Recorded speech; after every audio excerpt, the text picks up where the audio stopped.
The silent war of room 304.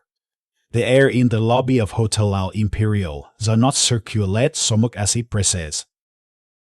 It is a heavy, curated atmosphere, composed of equal parts beeswax polish, stale cigar smoke trapped in velvet curtains since the 19th century, and the distinct metallic scent of old money. Here, in the heart of Vienna, time is not measured in minutes or hours, but in the slow, rhythmic ticking of the grandfather clock that stands like a sentry by the revolving doors. To the untrained eye, 'tis merely a hotel. To me, it is a theater of war.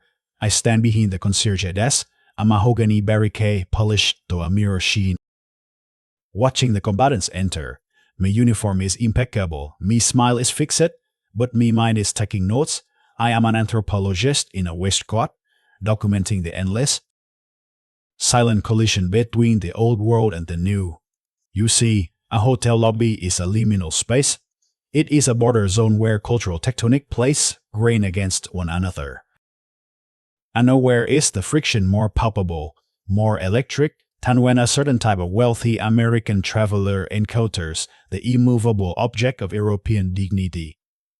Allow me to offer an appetizer before we get to the main course. Consider the incident of the Pinot Noir. It was a Tuesday, roughly 7:30 in the evening. A delightful couple from Los Angeles approached the bar. They were charming, truly. They smiled with that wide, terrifying openness that only Americans possess, the kind of smile that suggests they want to be best friends with the waiter. They ordered a bottle of 1995 Burgundy, a vintage that our sommelier treats with more reverence than he treats his own mother. When the wine arrived, the gentleman tasted it, nodded, and then asked it, with absolute innocence, for a bucket of ice. He found it a bit warm, he said. He wanted to chill it down. I watched it from my post. The sommelier did not blink. In America, the customer is king. If the king wants to put ice cubes in a $1,000 bottle of red wine, the king gets ice cubes. But here, the sommelier is not a servant. He is a guardian. To chill the wine would be a desecration. It would be an act of cultural vandalism. A silence stretched out, thin and taut as a violin string. The sommelier politely refused it. The American insisted. Confused by the resistance, he thought it was a service failure. The sommelier knew it was a rescue mission. Eventually, I intervened, smoothing the waters with a compromise involving a slightly cooler decanter. But the damage was done. The Americans left a large tip, thinking they had been difficult. They did not understand that they had not been difficult. They had been heretics. But that was a minor skirmish, a misunderstanding of temperature. What happened last Friday was something else entirely. It was a clash of fundamental philosophies. It began at 3 o'clock in the afternoon with the arrival of Mr. Sterling. Mr. Sterling was a man who moved as if he were cutting through invisible ribbons. He was the CEO of a software conglomerate, a man accustomed to the friction-free world of Silicon Valley, where problems are solved by algorithms and every desire is anticipated by an app. He did not walk to the desk, he marched. He wore a cashmere blazer that cost more than my father's house, and he carried the distinct energy of a man who tracks his sleep cycles and optimizes his caffeine intake. He had booked the Royal Suite, a magnificent set of rooms overlooking the Ringstrasse. However, upon arrival, he decided that the view was insufficient. He wanted the Imperial Suite, the one on the floor above. I checked at the leisure. The Imperial Suite was occupied. It was currently the residence of a frantic, elderly Contessa who had lived in the hotel for 40 years. She was not a guest, she was a fixture, like the chandeliers. I explained this to Mr. Sterling with my most apologetic, obsequious inclination of the head. I told him the suite was unavailable. He looked at me.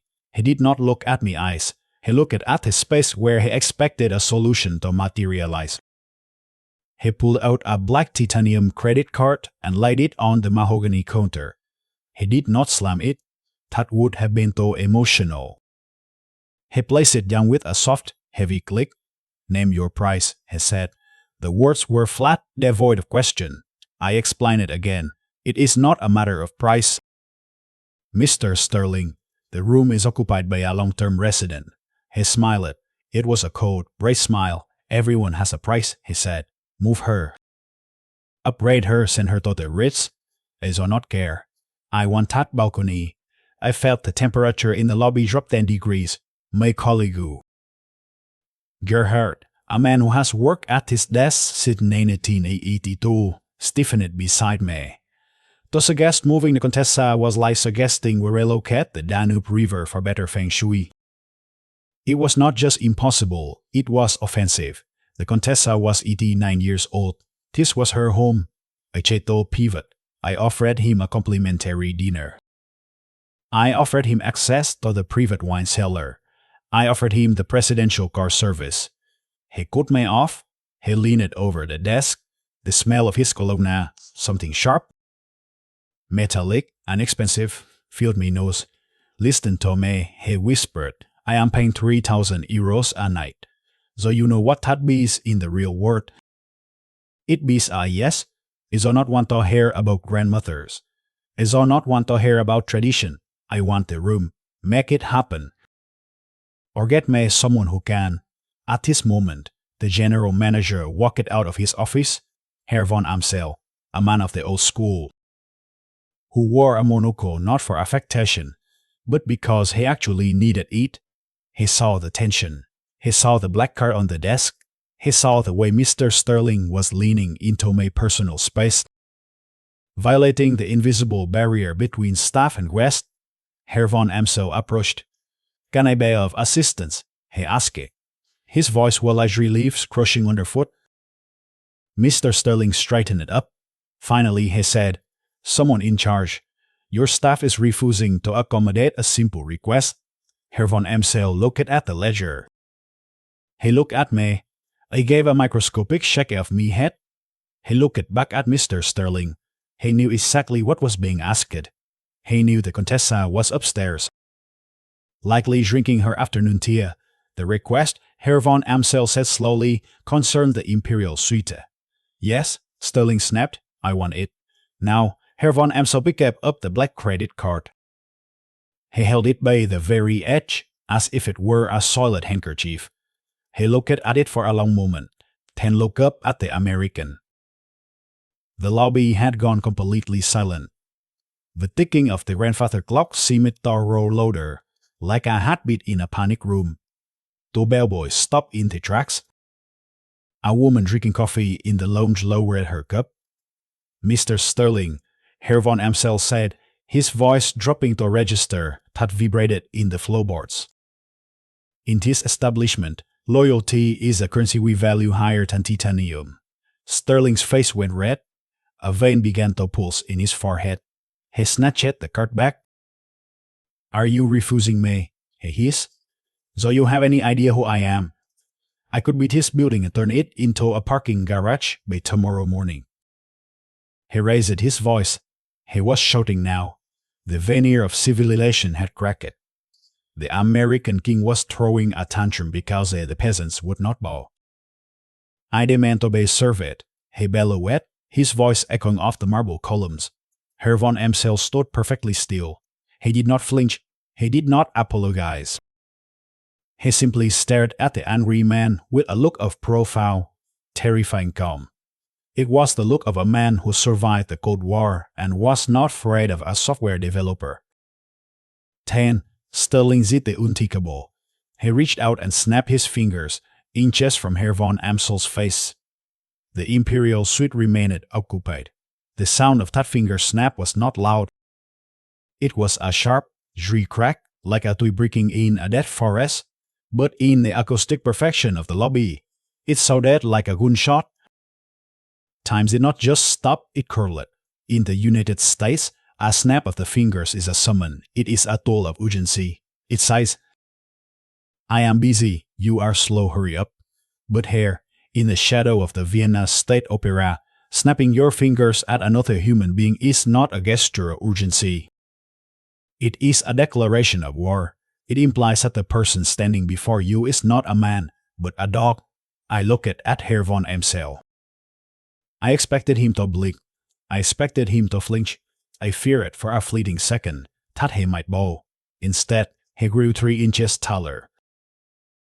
It was a subtle physical transformation, a straightening of the spine that seemed to align him with the Habsburg emperors whose portraits hung in the hallway.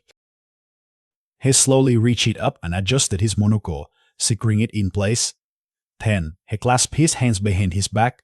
"Mr. Sterling," he said. His voice was no longer reliefs. It was liquid nitrogen. "You are under a misapprehension.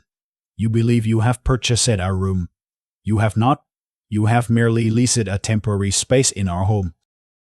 And in our home, we do not tolerate rudeness." Sterling laughed. It was a nervous, jagged sound. "Rudeness?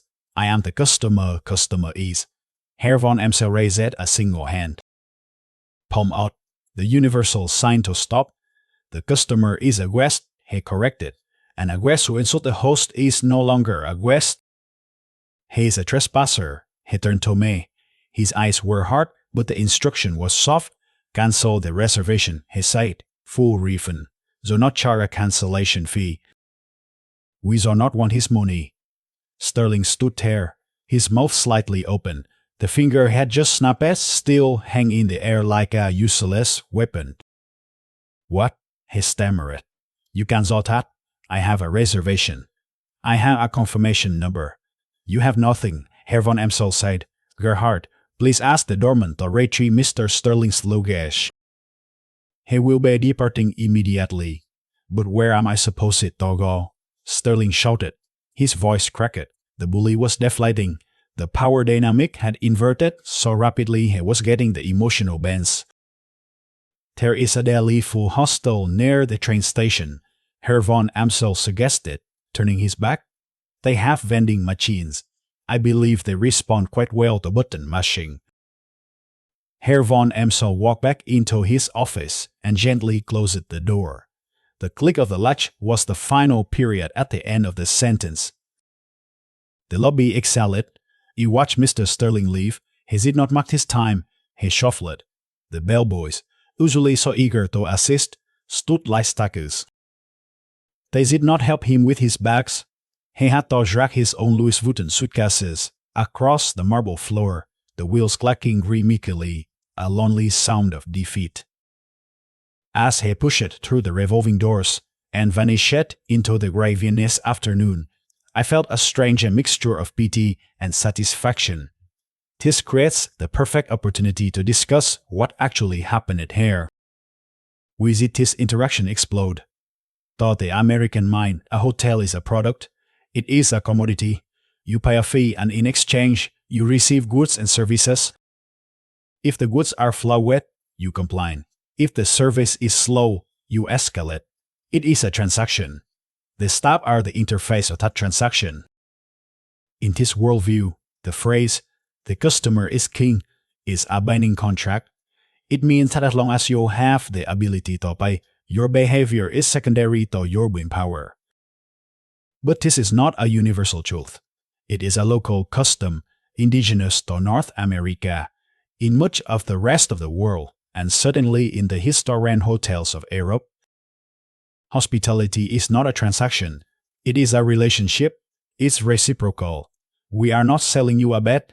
We are granting you asylum. We are inviting you into a sanctuary that we maintain. When Mr. Sterling snapped his fingers, he violated the social contract. He tried to apply the rules of a transaction. Pay, you obey. To a culture built on dignity. He failed to understand that service is not servitude. Service is a technical skill. It is the ability to pour wine without spilling, to fold a sheet without wrinkles. But hospitality is an emotional intelligence. It requires mutual respect. You cannot demand hospitality, you can only inspire it. About an hour after Mr. Sterling's exhale, the elevator doors opened. Out stepped the Contessa. She is tiny, perhaps 5 feet tall, shrinking with every passing year. She leaned heavily on an ebony cane. She wore a silk scarf that was probably fashionable in 1955. She walked slowly to the desk. "Good afternoon," she whispered. Her voice was like parchment. "Good afternoon, Contessa," I replied. I bowed slightly, not because I had to, but because I wanted to. She placed a small, foil-wrapped package on the counter. It was chocolate. She buys it from the shop around the corner for the staff. I heard there was a disturbance, she sighed, her eyes twinkling with a mischief that belied her age. Someone was shouting. "A minor misunderstanding," I said. "It has been resolved." She nodded. "What? This house needs quiet. The walls are old. They get headaches." She smiled, patted my hand, and shuffled off toward the tea room. That is the difference. The Contessa pays a fraction of what Mr. Sterling was willing to pay. She does not have a black titanium card, but she owns this hotel in a way he never could. She understands that she is part of the ecosystem, not the master of it.